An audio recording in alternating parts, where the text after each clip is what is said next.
Hello everyone, मैं नीतू आपका स्वागत करती हूँ आपके अपने channel UGC net self study में। तो आज मैंने 50 क्वेश्चन का एमसीक्यू लेकर मैं फिर से आई हूँ। ठीक है, तो आज टोटल आपको 300 टोटल सीरीज आपको कराने वाली हूँ और जो 200 का क्वेश्चन बच जाएगा वो मैं 2 वीडियो में लेकर आ जाऊँगी। ठीक है, तो चलिए चलते हैं सीधे क्वेश्चन की तरफ। इससे पहले अगर आप मेरे चैनल पर न्यू हैं तो ज़रूर से मेरे चैनल को सब्सक्राइब कर लें ताकि मेरा हर वीडियो आप तक पहुंचे। और अगर आपने मेरा पिछला वीडियो नहीं देखा है तो ज़रूर से देख लें, तथ्य वाले, आदिकाल और भक्तिकाल से जितने भी मैंने डाले हुए वीडियो। और एमसीक्यू जो 500 का सीरीज है वो मैं 3-4 वीडियो ऑलरेडी डाल चुकी हूँ। तो अगर आपने वो वीडियो नहीं देखा अभी तक तो ज़रूर से देखिए, आपको इससे काफ़ी हेल्प मिलेगा। चाहे वो यूजीसी नेट, टीजीटी, पीजीटी जितने भी एग्ज़ाम हैं और झारखंड सीजीएल जो एग्ज़ाम होने वाला है उसके लिए भी काफ़ी इम्पोर्टेंट है। तो मैं ये किन्हीं एक महानुभाव ने कहा है कि मैं सीजीएल पे टेस्ट लाऊं, तो मैं ज़रूर से उस पर काम कर रही हूं। मैं बहुत जल्दी शुरू करने वाली हूं, तो आप बिल्कुल मेरे से बने रहें और मैं आपको ज़रूर से वो टेस्ट उपलब्ध कराने वाली हूँ। ठीक है, तो चलिए आज का देख लेते हैं क्वेश्चन। ठीक है, तो आज मैंने जो 50 एमसीक्यू लिया है वो काफ़ी इम्पोर्टेंट है। तो चलिए देख लेते हैं पहला क्वेश्चन क्या कहता है। तो आज का जो पहला क्वेश्चन है वो क्या है कि हिंदी की आदि कवियत्री कौन है। तो वो मीराबाई थी, आपको पता ही होगा। ठीक है, आगे देख लेते हैं।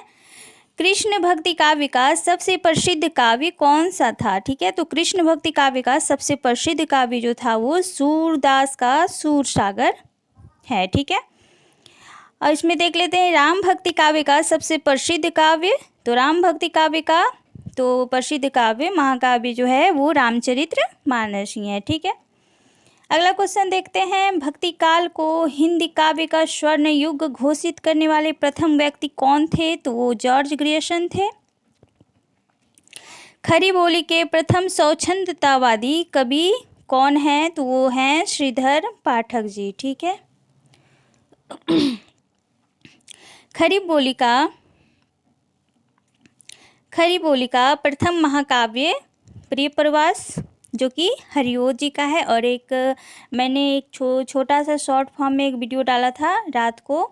तो प्रमुख जो महाकाव्य हैं वो सारे मैंने एक वीडियो में डाले हुए हैं, तो आप उसे ज़रूर से देखें। ठीक है, और महाकाव्य और खंड काव्य पे जितने भी तथ्यात्मक जानकारी है वो उस पर मैं एक वीडियो ज़रूर से बनाकर लाऊंगी। ठीक है, तो चलिए अगला क्वेश्चन देखते हैं। गीति काव्य शब्द का सर्वप्रथम प्रयोग करने वाले किसने किया था। गीति काव्य के शब्द का सर्वप्रथम प्रयोग किसने किया था। तो वो लोचन प्रसाद पांडे थे। ठीक है, ध्यान में रखना है आपको। शुक्ल अनुसार छायावाद का प्रथम व प्रतिनिधि कवि कौन है। तो वो हैं सुमित्रानंदन पंत जी। सूर्यकांत त्रिपाठी निराला की प्रथम कविता कौन है। तो वो है जूही की कली, जो कि 1916 ईस्वी में प्रकाशित हुई थी। और इसी जूही की कली को क्या किया था। तो महावीर प्रसाद द्विवेदी ने सरस्वती पत्रिका में प्रकाशित करने से मना कर दिया था। इसके बारे में ये महत्वपूर्ण फैक्ट है जो आपको पता होनी चाहिए। ठीक है, जयशंकर प्रसाद की प्रथम कविता काव्य कृति कौन सी है। तो वो है उर्वशी। और जयशंकर प्रसाद की ये उर्वशी जो है वो 1909 की है।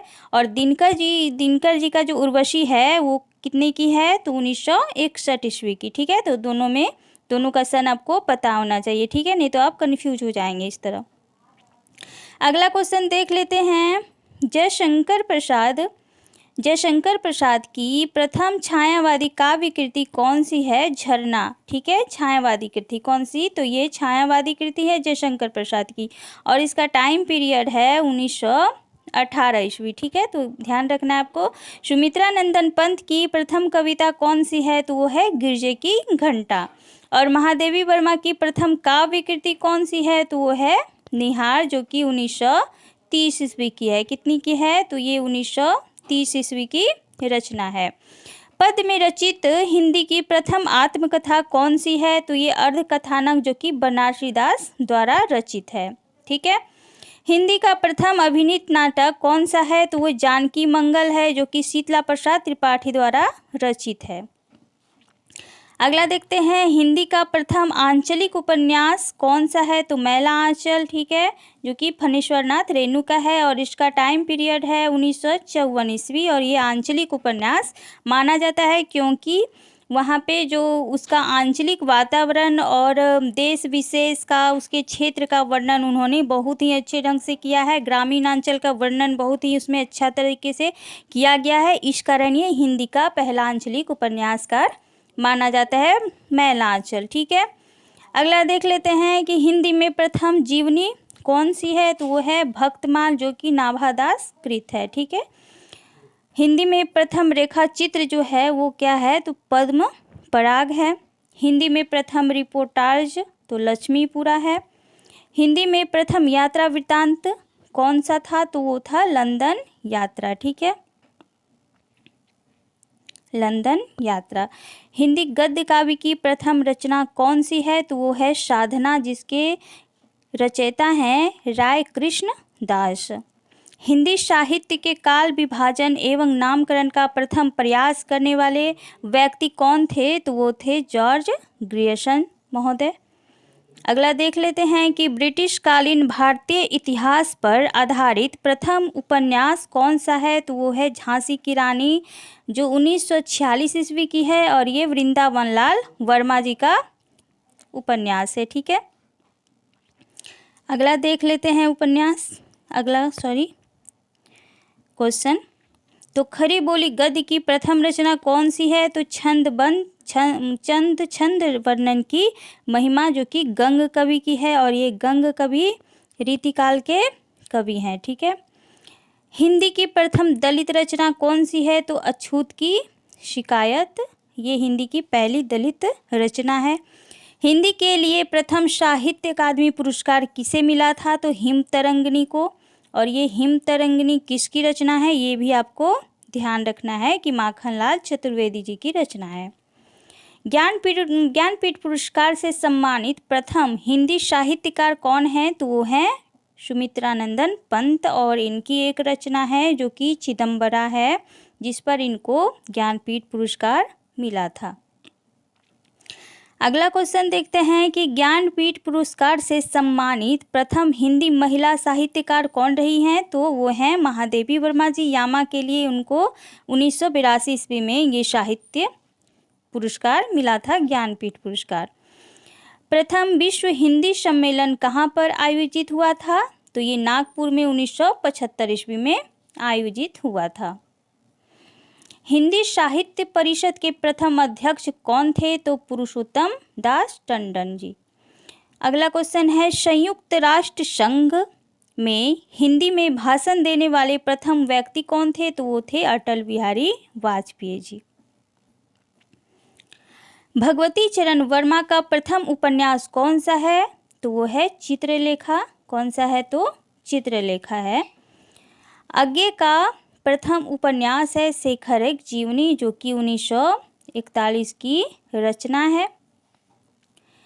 हिंदी का प्रारंभ 993 ईस्वी से मानते हैं कौन? तो वो हैं रामचंद्र शुक्ल जी, जो कि उनके बुक में साफ साफ लिखा हुआ है। हिंदी साहित्य का उद्भव और विकास किसकी पुस्तक है? तो वो है हजारी प्रसाद द्विवेदी जी की। अगला क्वेश्चन देखते हैं, हिंदी साहित्य का उद्भव, ये रिपीटेड क्वेश्चन है। प्रथम काल का नामकरण आदिकाल किसने रखा था? तो वो थे हजारी प्रसाद द्विवेदी जी। अगला देखते हैं, 10वीं से 14वीं शताब्दी तक आदिकाल मानते हैं, तो वो हैं हजारी प्रसाद द्विवेदी जी। उत्तर अपभ्रंश ही पुरानी हिंदी है, यह किसका मत है? तो वो है चंद्रधर शर्मा गुलेरी। वास्तविक हिंदी की शुरुआत भक्ति काल से कौन मानता है? तो हजारी प्रसाद द्विवेदी जी। 8वीं से 12वीं शताब्दी तक आदिकाल मानने वाले में हैं राहुल संस्कृत्यायन। अगला क्वेश्चन देख लेते हैं, हिंदी के प्रारंभिक काल को सिंध सामंत युग के नाम से किसने अभिनीत किया? तो वो थे राहुल संस्कृत्यायन। और मैंने बहुत ही अच्छे ढंग से एक वीडियो बनाया है आदिकाल के नामकरण से, जितने भी जिन विद्वानों ने जो नाम सुझाया है उस पर मैं एक संपूर्ण वीडियो बनाया हुआ है, तो आप उसे ज़रूर से देखिए अगर आपने नहीं देखा है तो। ठीक है, क्वेश्चन देखते हैं कि आदिकाल की आरंभिक सीमा 643 ईस्वी और अंतिम सीमा 1400 ईस्वी मानते हैं कौन? तो वो हैं जॉर्ज ग्रियर्सन। अगला है कि 1529 ईस्वी को आदिकाल की अंतिम सीमा मानने वाले में मिश्र बंधु महोदय हैं। 1318 ईस्वी को आदिकाल की अंतिम सीमा कौन मानते हैं? तो वो हैं रामचंद्र शुक्ल जी।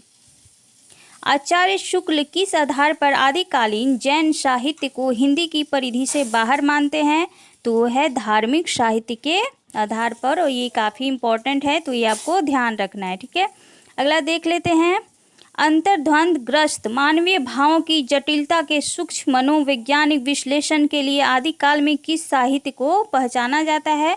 तो वह है जैन कवियों का साहित्य है। ठीक है, जो जिसमें अंतर्द्वंद ग्रस्त मानवीय भावों की जटिलता दिखाई देती है। रासो साहित्य किस काल की साहित्यिक प्रवृत्ति है? तो वह है आदिकालीन साहित्य की। भाट और चारण कवियों ने किस साहित्य की रचना की थी? तो वह है रासो साहित्य की रचना की है। रास काव्य में जीवन के विभिन्न अनुभवों की व्याप्ति है, जबकि रासो काव्य परंपरा में किन पक्षों का चित्रण किया गया है? तो उसमें प्रेम और युद्ध का चित्रण किया गया है। ठीक है, अगला क्वेश्चन और अंतिम क्वेश्चन है कि रासो साहित्य किस समाज की उपज है? तो ये है सामंती समाज की उपज है। ठीक है, तो चलिए आज के लिए बस इतना ही। अगला जो सीरीज है मैं जल्द ही लेकर प्रस्तुत होती हूँ, और मैं CGL जैसे CGL का मैं टेस्ट भी करवाने वाली हूँ, तो आप मेरे साथ बिल्कुल बने रहें। और अगर आप मेरे चैनल पे न्यू हैं तो ज़रूर से मेरे चैनल को सब्सक्राइब और शेयर करें। ठीक है, आज के लिए बस इतना ही। Thank you so much.